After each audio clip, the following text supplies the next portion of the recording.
Shu kelayotgan Ramazon oyini barcha mo'min musulmonlarga Alloh taolo o'zing muborak qilgin.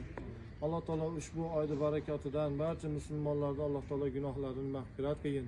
Xosatan shu joyda xizmat qilayotgan mana shu jamoatda Alloh taolo o'zing qalbidagi shar'iy maqsadlarni o'zing hosil qilgin. Gunohlarini mag'firat qilgin. Xonadonlarini Alloh taolo o'zing barakotlarga ko'mdirgin. Parvardigora bularda Rasululloh sallallohu alayhi vasallam bilan birgalikda peshqadamlardan birinchilardan bo'lib jannatlarga kirishligini Alloh nasib aylagin.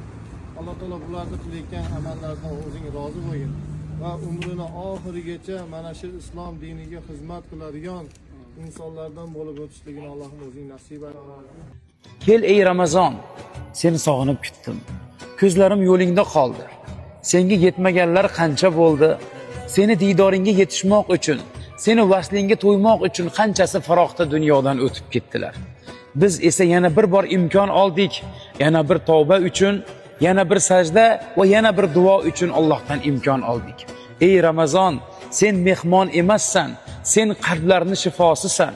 Yuraklarni tiriltiradigan oysan.